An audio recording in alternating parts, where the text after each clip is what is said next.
Good morning, guys. Can you hear my voice? Yes, sir. Okay, let me share my screen.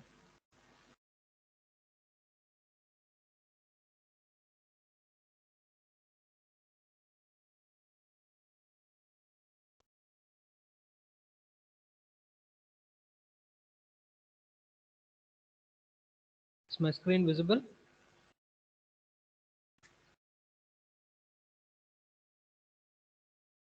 Yes, sir.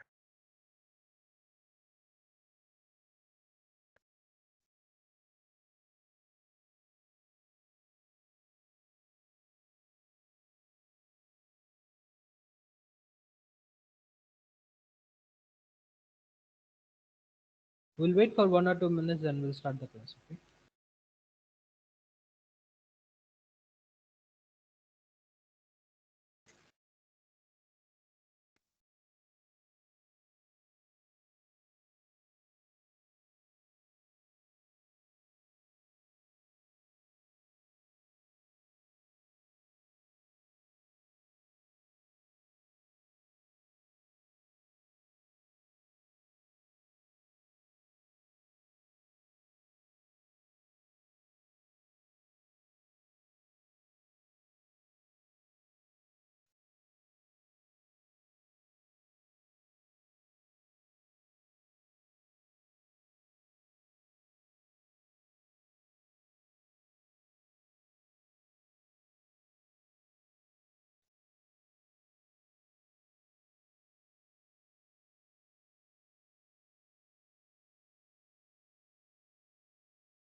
All right. So let us start today's class.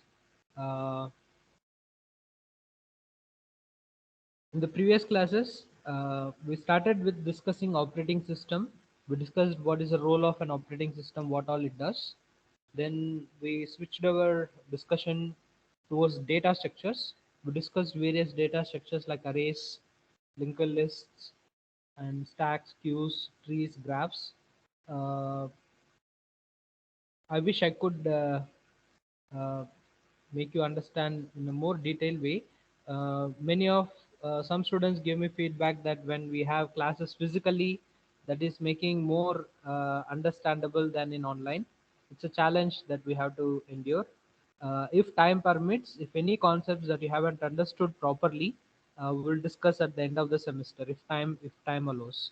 But since we have to cover the curriculum, we will keep moving forward for the time, keeping the consent of time. And as per your curriculum, whatever the topics that we need to discuss as a part of data structures, we discussed. But there are many other things that if you are interested to explore, you can do that. For example, as I told that in binary trees, we discussed only uh, what is a binary tree, how we can construct traverse, in order, pre-order, post-order traversal, and deletion, right? And but there are many other trees in binary trees, like you can explore what is a heap tree, because heap is one of the beautiful binary tree. Many of the applications they use heap, but since lacking of time we are not discussing it. And if you have to understand uh, b trees, you have to have a thorough understanding of what is binary search tree and what is height balanced tree, and then only you'll be able to understand b tree. If you skip the class of binary search tree and height balance tree, it is very hard for you to understand how the B tree is constructed. But beyond B tree, there are other concepts like B plus trees. Uh, that is also there. You can explore in your leisure time. These are all the data structures that are used on the background when you're running an operating system. Operating system takes help of these data structures to store and analyze, and with various applications it will be used various data structures. And let's come back to the operating system concepts. We will discuss today. We will start discussing today the process management. I'm sure that we will be not able to cover in today's class the complete process management, but we will start discussing that, and um, we will try to understand and keep moving forward. We try to understand in the beginning class. I'm just making you to recall. Operating system is a resource manager. The system CPU, memory space, file storage space, input output devices, various resources in the operating system. The manager is it could the operating system is a manager for all. It will handle everything. If we have to pen it in a clear way, operating system handles process management, memory management, file system management, mass storage management, cache management, input output system management that we discussed today. That are the few managements that operating system will take care. Today we'll start discussing about process management. Subsequently, we will discuss memory management and mass storage disk management. All these things we will try to cover. We will see how much we can cover within the given time. Okay.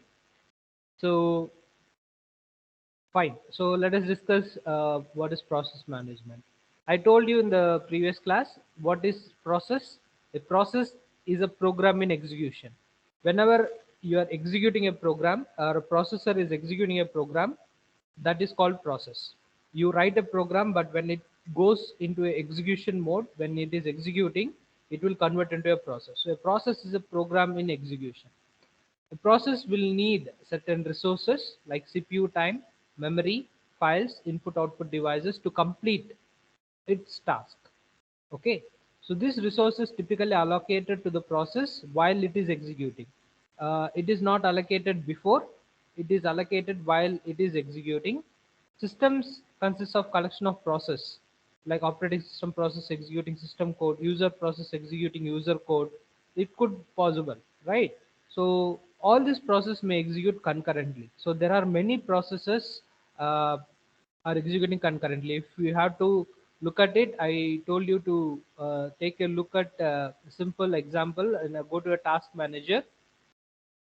You can see that the number of processes are executing. So many processes are executing.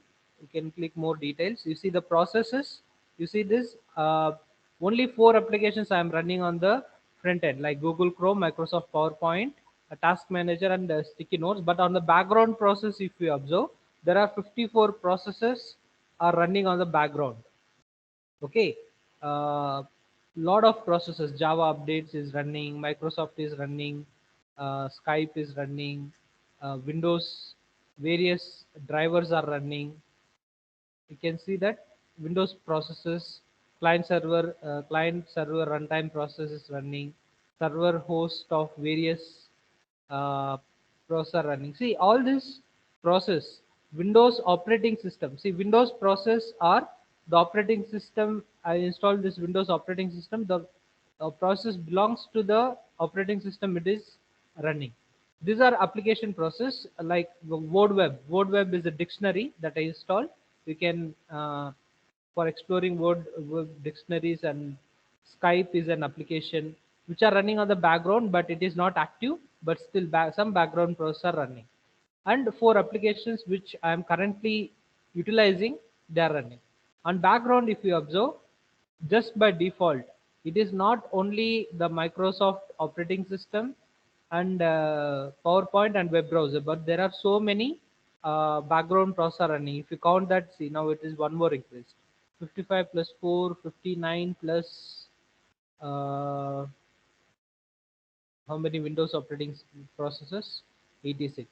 You see, there are so many processes are running on the background. Okay, so that's what I meant. That all this process, hundreds of processes are executing concurrently. Okay, some process are executed by operating system like Word, Web, Skype, which I am executing myself. It's an user code. It is not operating system designed it. I'm running that. So system is a collection of processes. Operating system processes execute system code. User process execute users code. They all run concurrently.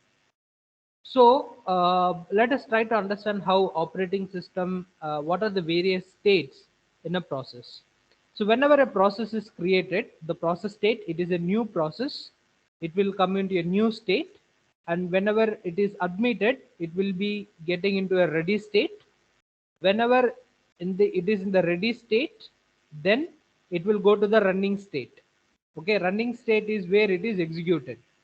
Running state is where it is placed in the processor, it is running it.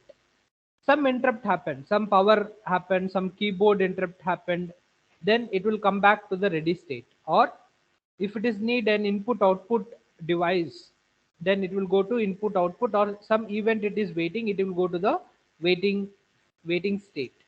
Once the waiting state is finished, once the input output is finished, then it will come to the ready state. Just 1 second. No? Ma'am, I'm taking class, ma'am. I'm in my cabin. I'll call you back. Send it to my cabin, ma'am. Send it to my cabin. I'm sorry, guys. Okay, so these are the various states in the process. So a new process is created, it is admitted into a ready state. Whenever it is ready to execute, it is scheduler, the dispatch will schedule it to the running state. If it is an input output or some event has to be waited, it will go to the wait state. Once this input output or event completion, again it will come back to the ready state to uh, schedule it again, to schedule the dispatch into the running state. Some interrupt happen to close, it will come back again to the ready state. But once the process is finished, its running stage is finished, then it will go to the exit, it will go to the terminated. Okay, so these are the various states in a process. Does this make sense?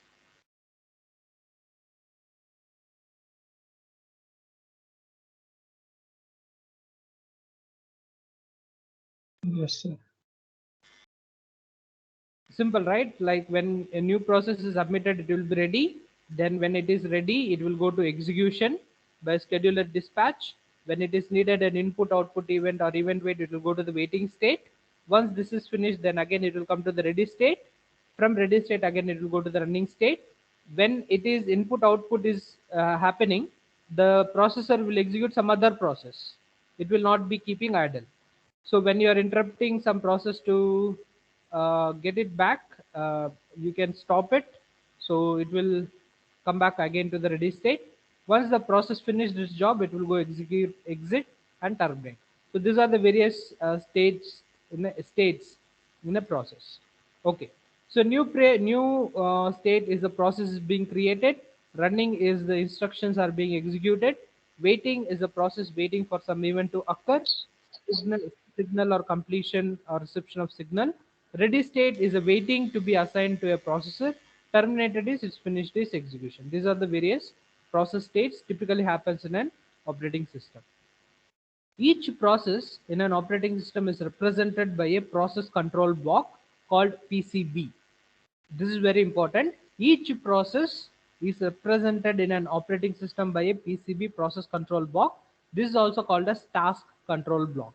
So it contains many information which are associated with a specific process like this. Like it includes a process state, process number, program counter, registers, memory limits, list of open files, and so on and so forth.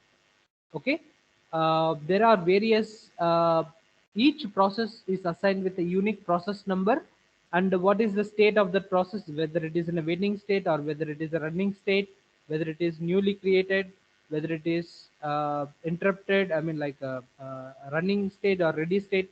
The state and the process number and the program counter, the registers when it is assigned to a processor, what are the memory limits, what are the list of files. All this information is stored in process control block.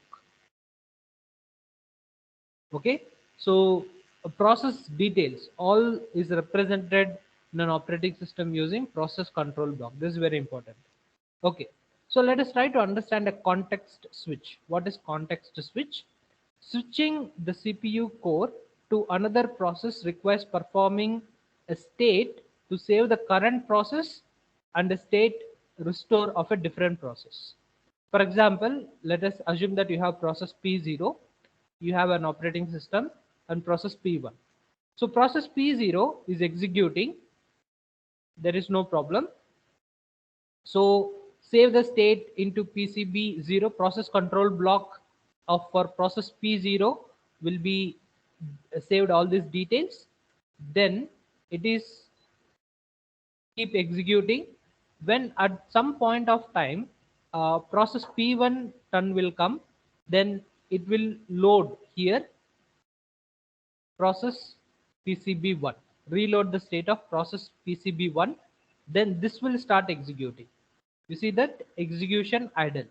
So initially process P0 is executing, then from this state we will save the state of PCB0. Once PCB0 state is saved, then after some time PCB1 will reload its state, it will execute. If in between a system call or interrupt will happen, then again process 1 state is saved. This will be keeping idle. Then reload the process of PCB1. PC process 0 will start executing.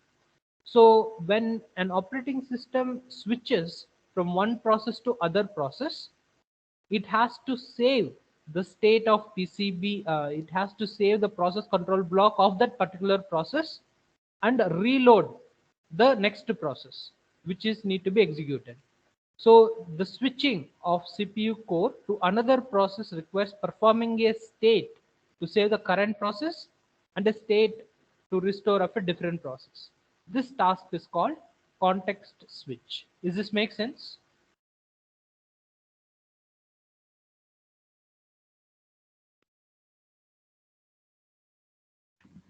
Yes, sir. Yes, sir. Okay. So the process is typically scheduled like this. Uh, Initially, it will be in the ready queue. It will go to the processor to execute. Once it is in the ready queue, it will go to the running state. Running state is nothing but it will execute in the processor. CPU.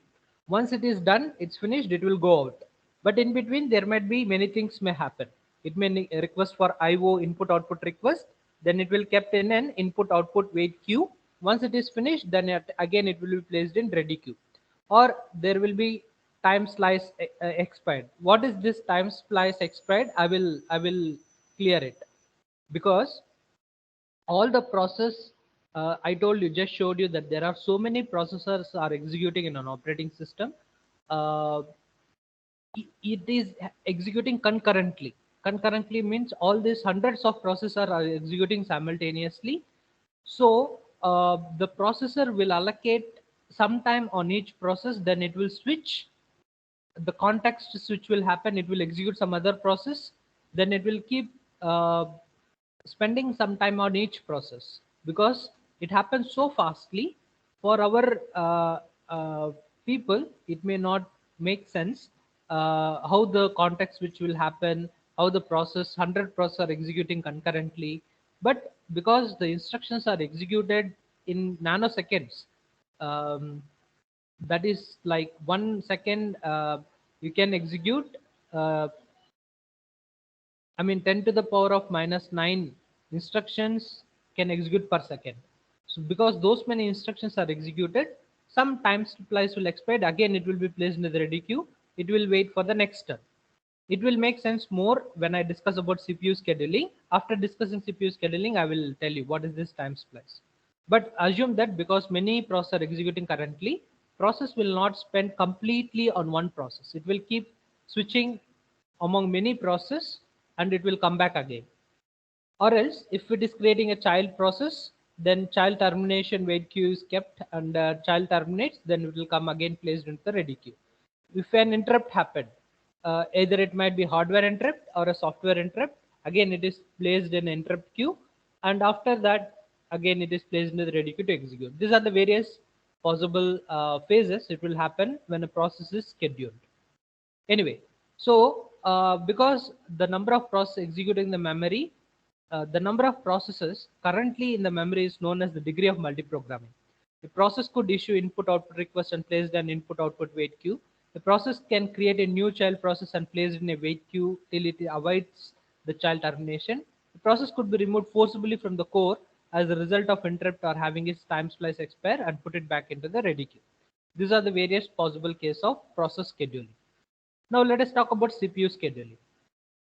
The role of CPU scheduler is to select the among the processes that are in the ready queue and allocate the CPU core one of them. Right. The role of a CPU scheduler is to select the process which is in the ready queue and allocate the CPU core to one of them. So there are two ways of CPU scheduling. One is preemptive and non-preemptive scheduling. Preemptive scheduling is like it will leave in between when a process is executing when a processor is executing some process, this process may leave in between the execution, then we can call that as a preemptive. Non-preemptive says that if a processor is executing a process, it will not leave in between, it will complete its entire time, then only it will give the time to the next process. This is non-preemptive. Non-preemptive, it will not leave in between. Preemptive, it will leave between. So the CPU scheduling decisions may take with following four conditions. These conditions are given in the slide. We can see that when a process switches from running state to waiting state, for example, an input output request happened or a child termination happened, when a process switches from running state to waiting state, uh, this could be one of the place where CPU scheduling we need to takes place. When a process switches from running state to the ready state, or when a process switches from waiting state to the ready state, or when a process terminates. These are the four possible cases. So what happens, how the CPU will schedule when it happens a running state to a waiting state, or running state to a ready state, when a process switches from waiting state to the ready state, or process terminates. Now observe these four cases. CPU scheduling is only concerned when it is in the ready state. Okay, CPU scheduling is concerned is only when it is in the ready state, because CPU is running. The running state is only depending on the ready state. Okay, if a process is in the ready state, then only we need to worry about the running state. If it is when it is waiting state or if it is terminated, we will not worry about that. So there are four cases: a process switches from running state to waiting state, or running state to ready state, waiting state to ready state, or terminates. This process 4 and 1, these are all we will not worry, means it is a non-preemptive scheduling. But ready state, when it is a running state and a waiting state, we need to worry about that. Anyway, we will look into it in detail. So when a CPU schedule, there are many criteria we need to keep under consideration. So these are the few criteria we need to take into consideration. One is CPU utilization. What is CPU utilization is, we have to use the processor maximum. We have to keep CPU as busy as possible. Second criteria is throughput, the number of processes that are completed per unit per time unit. How many processes we are completing is the throughput that we need to keep in consideration. Turnaround time, the interval time of the submission of a process time, and time of completion. When I submitted, when it is finished, it is turnaround time, which is very important. The turnaround time is the sum of periods spending in the ready queue, executing on the processor, and doing input output time. Waiting time is the time, sum of the periods spending waiting in the ready queue. Response time is a response when it gets the first response is produced. So these are the various criteria we need to keep in mind when we are talking about CPU scheduling. So let us discuss the various scheduling algorithms. So these are the various scheduling. There are many other algorithms that we will not discuss. We will discuss this only five. First come first serve scheduling, shortest job first scheduling, shortest remaining time first scheduling, round robin scheduling, and priority scheduling. So first come first serve scheduling says that it is a very simple scheduling algorithm. Whichever process comes first, the processor is allocated first. The process that requires the CPU first is allocated the CPU first. It's a simple queue data structure. You keep in a queue, whichever comes first, that will be executed first. It is like a PCB linked onto the tail of the queue. So when a CPU is free, the process will allocate the head of the queue. The running process is removed from the queue because it is executing. It is removed from the ready state. So imagine this is some example I'm giving you. Assume that all the process arrival time is 0. All the process is arriving. We have two things. When the process is arriving, how much time it will take to finish its process. So arrival time and bus time. Bus time is the time to take to complete the process. Assume that all the process is arrival time is 0 with the length of CPU bus given in milliseconds. Like process P1 takes 24 milliseconds, process P2 takes 3 milliseconds, process 3 takes 3 milliseconds. If it is first come first serve scheduling, the first process whichever it is coming, it will allocate it first. So we will create a Gantt chart. Gantt is GNATT. Okay, Gantt chart. We will keep P1. The P1 takes 24 milliseconds. After 24 milliseconds, P2 is executed. P2 then is allocated after 24 milliseconds and it will take 3 milliseconds to finish. So after 27 seconds, P3 will execute. So total 30 seconds. Now if you see the waiting time of each process, process P1 is not waiting any amount of time. Process P1 started 0, it's allocated, the waiting time is 0 milliseconds. Process P2, although the arrival time is 0, it has to wait 24 milliseconds because this is a first come first serve.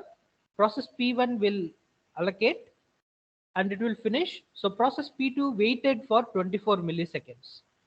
Process P3 waited for 27 milliseconds to get its job. So the average waiting time is simple 0 plus 24 plus 27 divided by 3, total 17 milliseconds. Does this make sense?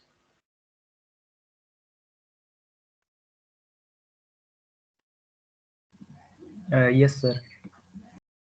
Any doubts in this slide? No, sir. Excuse me, sir. Yes, Sir. somebody's asking some doubts. Sir, it is the first served scheduling. Then why P1 is running first? Means all the processes have appeared at time 0. Then why P1 has scheduled first?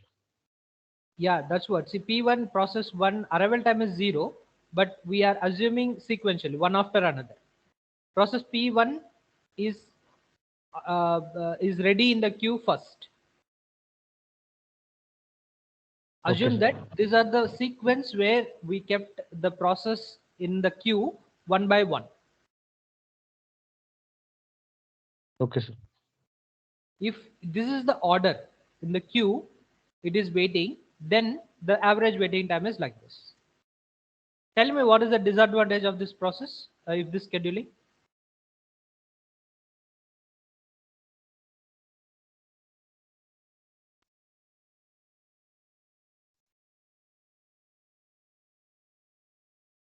Can you improve this approach? Can you improve the scheduling, decrease the waiting time, average waiting time? How we can decrease the average waiting time? So P2 and P3 should be scheduled first. Why? Sir, the waiting time, if P2 is scheduled first, then the waiting time for P3 would be 3 seconds. And then after that, P3 is scheduled, then the waiting time would be again 6 seconds for P1. So the average waiting time would be less. Right. So if the process is scheduled in a different way, slightly different way, if P2 is scheduled first, then P3 is scheduled second, then after P1, like who said? So what is your name? Somebody said. So Sasank. Shashank. Like Shashank said, if P2 is scheduled first, then P2 has waiting time is 0. P3 has to wait 3 seconds. P1 will has to wait 6 seconds. Then it will take the complete finish its process. Now the average waiting time is P2 takes 0 seconds, P3 takes 3 seconds, P1 takes 6 seconds. So 6 plus 0 plus 3 divided by 3 will become 3 milliseconds. You see that when you are allocating a smallest process, it is taking less time. But if the arrival time is slightly changing, suppose if this arrival time of process P1 is 0, process P2 is 1, process P3 is 1, then you can't help it. You have to do this only. Does that make sense?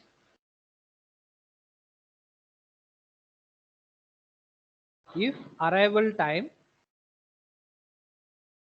assume that arrival time of process P1 is 0, process P2 is 1, process P3 is 1, then what will happen? Process at the time of arrival time 0, the processor is free. So process P1 will allot, it will start executing. At process 1 millisecond, process P2 will come, but P1 is already running on the process. It will not leave in between. Okay, it will not leave in between. So it will continue its execution, and process P2, P3 will have to wait this many seconds. This will happen only when the arrival time is same. Okay, if the arrival time is like this, then this is the way first come first serve scheduling will happen. Is this clear?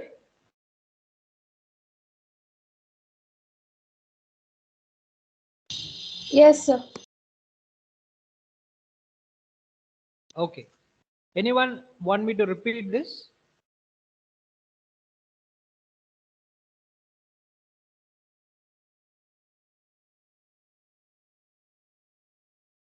Guys, please respond. If anybody want me to repeat it, I will repeat it. Otherwise, we'll go forward. Okay, fine. Let's go forward. So the average waiting time under FCFS is quite long. If the average waiting time under FCFS is not minimal, then it will vary substantially. The burst times of various process will vary very badly.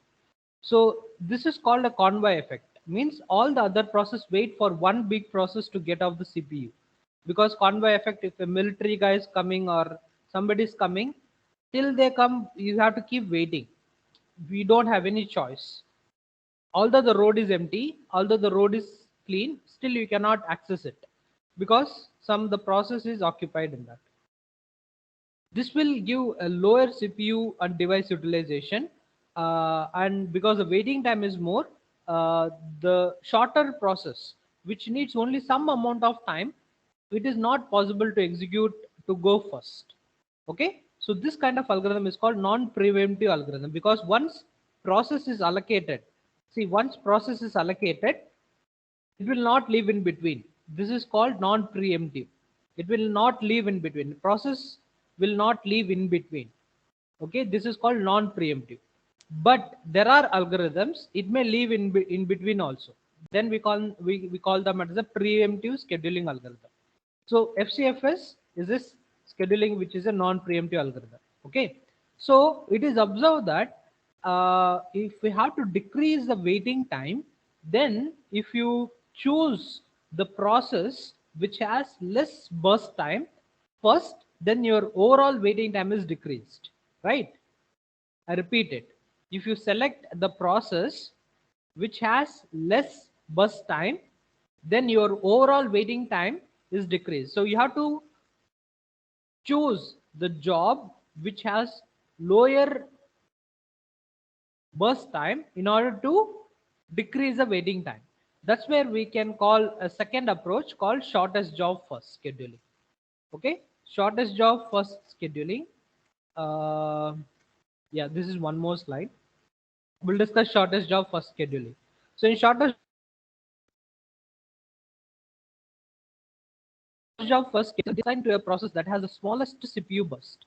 So if the CPU burst of two processes are the same, then FCFS is used to break the time. If two processes is having same burst time, then we can use whichever comes first, that will be executed first. Now let us see this example. The burst time of various processes there. Among this, the shortest job is P4. Okay, it takes only 3 units of time, 3 milliseconds. So this is executed first. The second minimum is P1.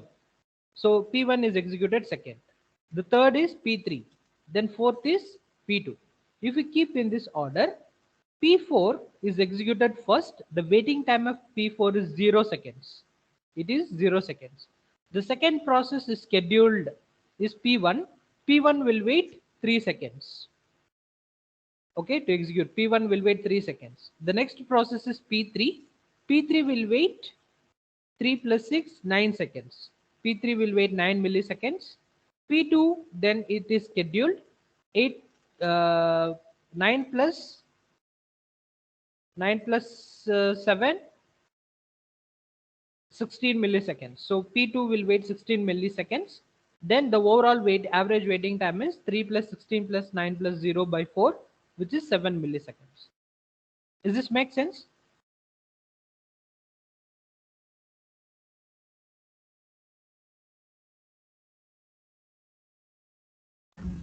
Yes, sir.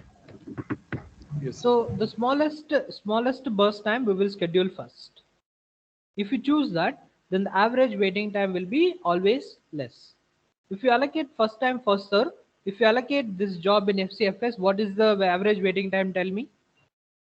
If the same process, same burst time, if you follow FCFS, what is the average waiting time?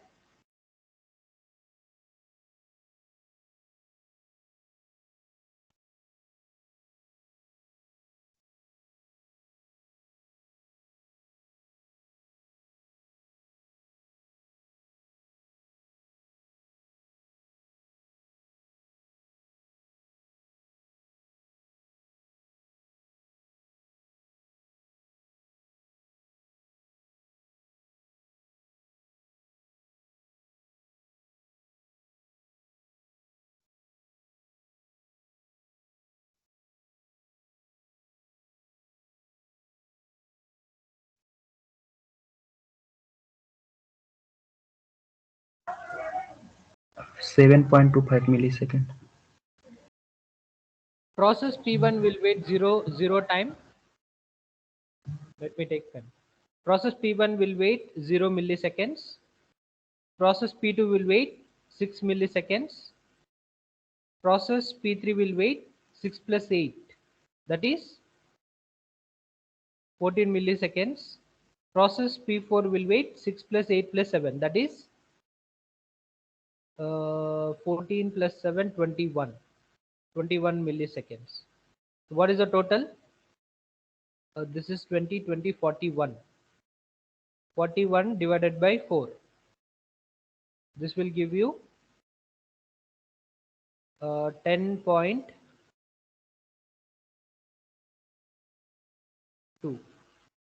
10.2 milliseconds. Okay, does this make sense?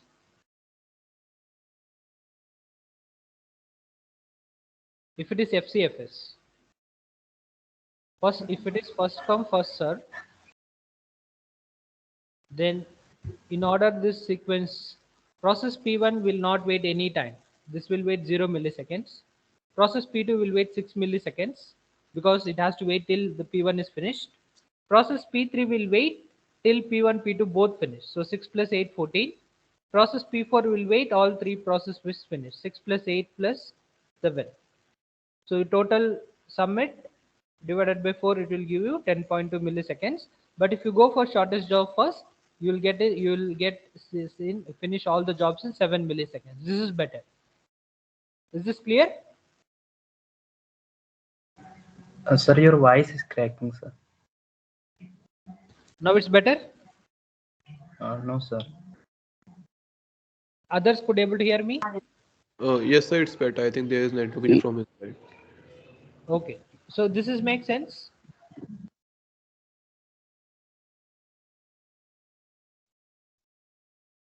Is this clear, guys? Shall we go ahead?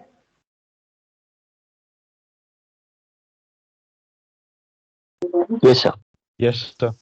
Okay. So although shortest job first scheduling algorithm is optimal, it will give the best results. It cannot be implemented in the CPU scheduling because if we have to implement this algorithm, we need to know what is the burst time in advance. We have to determine how much a process will take time to its finish to finish its execution. That is, we don't know. Okay, that knowledge how much a process will take to finish the time to complete its process, nobody knows. In advance, we cannot know what is the burst time. We'll never know what is the burst time in advance. So although the shortest job for scheduling is best, but we cannot implement it because we will have no way to know the length of CPU burst.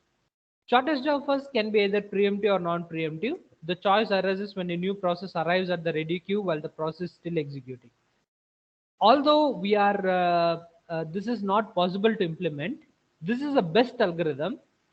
Any other approach when we are implementing, you can compare with this shortest job first scheduling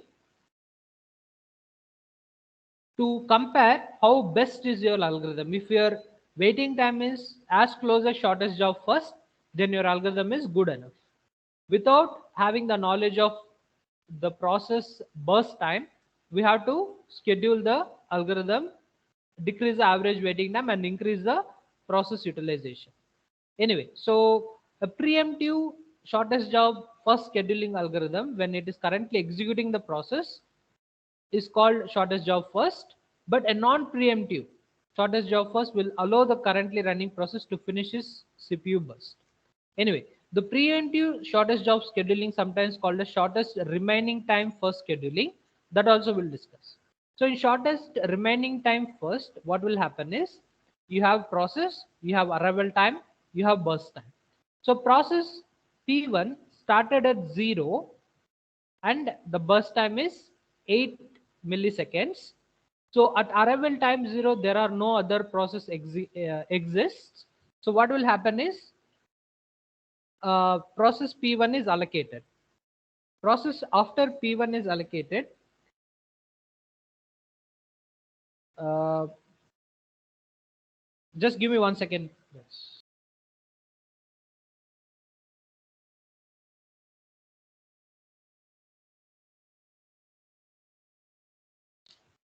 एक minute.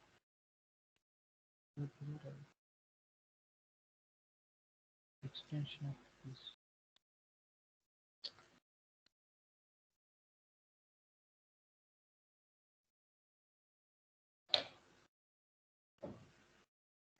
Okay.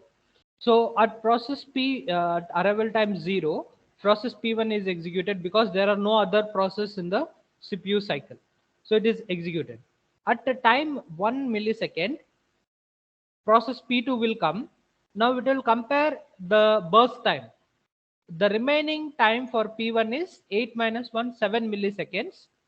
For P2, it is 4 milliseconds. The shortest remaining job, whichever the job it is having less remaining time. So 4 is the 4 is less time compared to 7 because 1 second is spent in executing. So it is preemptive. Preemptive means P1 will leave the processor, P2 will start executing for next 4 seconds, but at P3 at second millisecond P3 will come. It has 9 milliseconds, so P2 is less, it will continue its execution. At third millisecond P4 will come, it has 5 milliseconds, so it will continue executing P2 only. So next 4 seconds, P2 will execute. So P2 will execute. After P2, whichever is the remaining, after 5th second, by the time P4 is coming into the, P4 is in the waiting queue, it is having the shortest time. So P4 is executed subsequently. After P4, then P3 is there, P1 is there. P1 is having 7 milliseconds, P3 is having 9 milliseconds. So P1 is brought back again. It is executed from 10 to 17. That is remaining 7 milliseconds. P1 is executed. Then P3 is executed. Okay. So this is a preemptive scheduling. Preemptive scheduling of shortest job first. It is called shortest remaining time first, SRF. So process P1 is started at 0 since it is only process in the queue. Process P2 arrives at time 1. The remaining time for the process P1 is 7 milliseconds, which is larger than the time required to complete P2 for 4 milliseconds. So process P1 is preempted, process P2 is scheduled. So likewise, it will compare for every burst time, whichever the process is arriving, it will see that whichever has the less burst time, that is scheduled.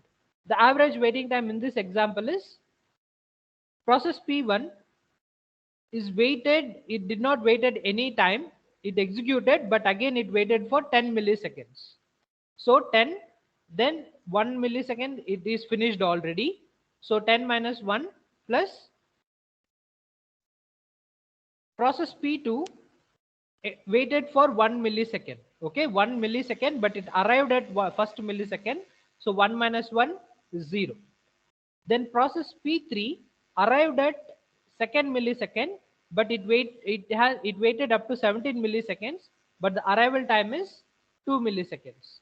So 17 minus 2 plus process P4, it waited 5 milliseconds, but the arrival time is 3. So it waited 5 minus 3 milliseconds. So if we calculate the total, 9 plus 15, 25 plus, sorry, this should be 0.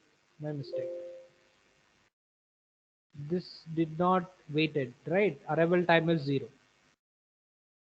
Arrival time is 0. So this will be 10 minus 0, 10. This is also 0. 17 minus 2, 15, 25.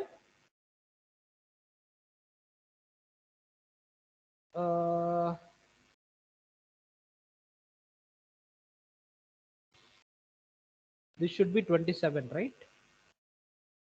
27 divided by 4 is what?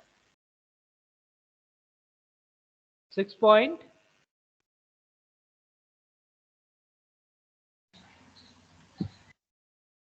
6.7. 6.7 milliseconds. Okay, something like that. So this is your shortest remaining time first. Is this make sense?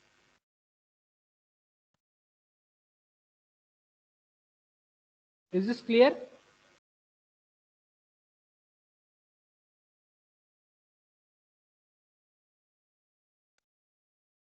Should I repeat this? Yes, sir. See, you have different processes, you have different arrival time, you have different burst time. At arrival time 0, what are the process available with us? P1 only. Then P1 is scheduled. Yes, sir. After first millisecond, what are the process we have? The P2 will be arrived. P2 Then will be we. arrived and P1 is executing. Yes, sir. P2 is arrived and P1 is executing. Okay. Yes, sir. Now in this two process, P1 and P2 at arrival time 1, which is having less remaining time. This is 1 second is finished. So Yes, the sir. There. total remaining time is 7 milliseconds. Yes, sir. This is having 4 milliseconds. Which is lowest? Slowest, sir. The first one, P1. It will be remaining 7 milliseconds still. Shortest. Which is shortest? The second one, P2, sir. P2 is shortest. Yes, sir. So P1 will leave in between. It is preemptive. It will leave in between. P2 is scheduled. Okay, sir. Okay. P2 is scheduled. Now you compare.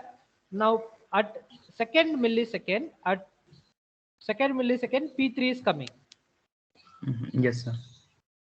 Now, by the second millisecond, what is the remaining time of P2?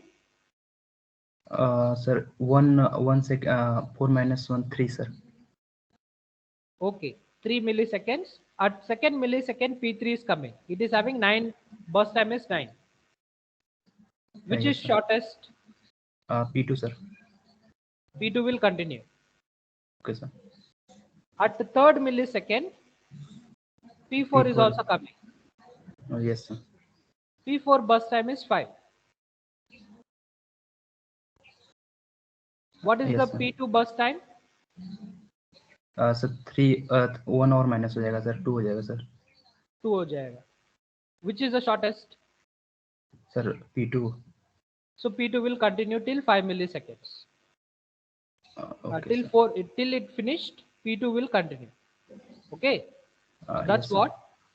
Up to 5 milliseconds, P2 is continuing. So after this, total time it took is 6 milliseconds, right? Yes, sir. Up to P2, total time is 6 milliseconds. P1 spent 1 millisecond. P4 took 5 milliseconds. P2 took 4 milliseconds. P1 took 1 millisecond. So total 5 milliseconds. Correct? Yes, sir. Up to this part only. Up to this part only. P1 spent 1 millisecond. P2 spent 4 milliseconds. So total 5 milliseconds. After 5 milliseconds, all the processes arrived. The arrival time of all the processes is less than 5. Yes, sir. So at this point of time, P1 is burst time is 7, P3 burst time is 9, P4 burst time is 5. Which is shortest? P4, sir, 5 millisecond one. P4 is scheduled. Okay, sir. P4 is scheduled. Okay, up to next 5 milliseconds, P4 is scheduled. So the total P4. time it is 10 milliseconds. Now we have two processes, P1 and P3. Which is shortest? P1, sir, 7 millisecond. So 7 milliseconds. P1 is scheduled. So now 10 plus 7 is 17 milliseconds. Correct? Yes, sir. Next remaining is P3 schedule, which is 9 milliseconds. That will take 26 milliseconds. Yes, sir. Is this clear? Yes, sir. Now the average waiting time is process P1. How long it is waited? P1, sir. P1. P1, how long it waited? 0. It waited 0, but again it waited for 10 milliseconds, right? Yes, sir. Next. P1 is Yes. waited 10 milliseconds, but P1 is finished 1 millisecond already. This is correct. P1 is finished already 1 millisecond now here. Yes, sir. You should write 10 minus 1. It should be 10 minus 1. Okay. Yes, sir. It finished 1 millisecond here. So in this 10 milliseconds, P1 is waited 10 milliseconds, but 1 second is already finished. Yes, sir. Yes, sir. So 10 minus 1. How much time P2 is waited? P2 waited 1 millisecond. 1 millisecond. But the arrival time is 1 millisecond only. Yes, sir. So 1 minus 1 is P2 waiting time.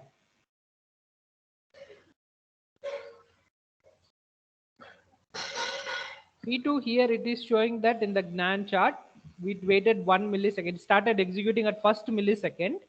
It started executed at the first millisecond, but the arrival time of the first P2 is it arrived at first millisecond. So we have to see what is the timeline and subtract with the arrival time. That is the waiting time.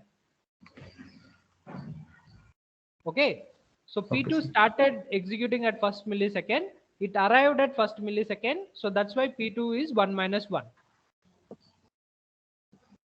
Okay. Now P3 waited how long time? 17 milliseconds, right? Yes, sir. And P3 After is that. not executed before.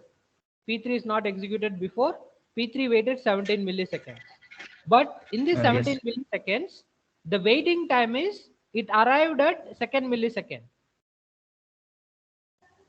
Although Yes, 17 sir. milliseconds, it arrived at second millisecond. So we have to, the waiting time is 17 minus arrival time. That is 17 minus 2. Yes, sir. And P4 waited how long time? P4 waited 5 milliseconds, but it arrived at third millisecond. Yes, sir. So 5 minus 3. Total is, this is 9 plus 0 Mm, plus 15 plus 2. This is 26. This is correct. 26 plus 26 divided by 4 is 6.5 milliseconds. 6.5. Yes, sir. Is this clear? Yes, sir. So this is called shortest remaining time first. Okay. Anybody want me to repeat this?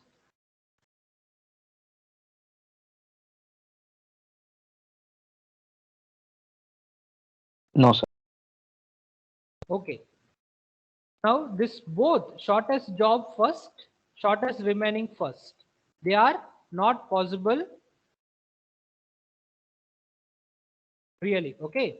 So if this is the case, uh, calculate if the same example, if this for the same example, if it is non-preemptive, means if process P1 is allocated, it will not leave in between. Then what is the waiting time?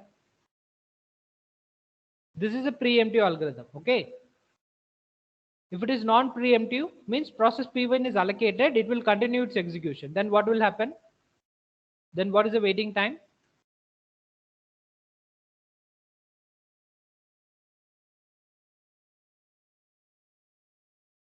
Non-preemptive means once the process is allocated, it will not live in between. Then process P1 would have executed. This is okay. This is process P1 will execute up to 8 milliseconds, right? So the process P1 waiting time is 0. How long process next process will allocate P2? P2 will wait for 8 milliseconds. Process next job is P4. P4 is ready because this is the shortest job first. P4 will wait 8 plus 4, that is 12 milliseconds. Then P3 will execute 12 plus 5, 17 milliseconds. What is the average waiting time? 17 plus 8, 25 plus 12, 37 divided by 4. What is the 37 divided by 4? 9.25. 9.25. This is if it is non-preemptive. Assume that they are scheduled in sequence, not the shortest job first. Assume that it is scheduled one after another. Then what will happen? This is 0. Process P1 will not wait. Then this will wait 8 milliseconds. This will wait 8 plus 4, 12 milliseconds. This will wait 12 plus 9, 21 milliseconds. What is the idea of what is average waiting time in this case? 10.25 milliseconds. 10.25. This is FCFS. If it is not waiting, which is coming first come first serve, this is FCFS. Now allocate, this is arrival time is 0. If you allocate shortest job first, this is FCFS. Imagine this is the shortest job first. Which will allocate first? Shortest job first. P2 will allocate first. P2, sir. So P2 waiting time is 0, right? Yes, sir. Next job it will allocate. P4, sir. P4 waiting time is 4 seconds because P4 will wait for up to P2 is executed. Now what will happen after P4 is executed? Next job is P1, right? Yes, sir. P1 will wait 4 plus 5, 9 milliseconds it will wait. 4 plus 5, okay. Now this will wait up to how much time? 9 plus 8. 9 plus 8 is 17. So what is the total waiting time in this case? 17 plus 4, 21. 21 plus 9, 30. 30 divided by 4 will be 7.7 4s are 28. 2 is remaining, 7.5 5 milliseconds. milliseconds. This is shortest job first, SJF. Is this clear? Yes, sir. So that's what we have written. If we are going for SJF non-preemptive scheduling, the average time will be approximately 7.75 milliseconds. We got 7.5. Okay, 7.5 is okay. Is this clear?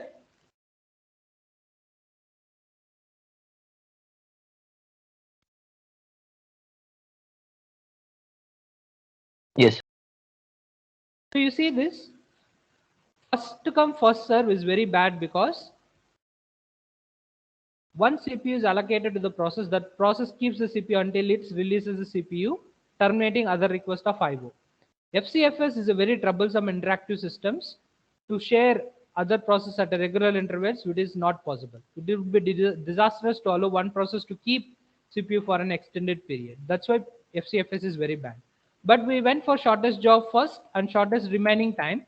For this both approaches, we need to have a knowledge of burst time, which is not practically possible. Which is practically possible, we will discuss in the next class. Okay, so we will stop here. We will discuss in the next class which is possible.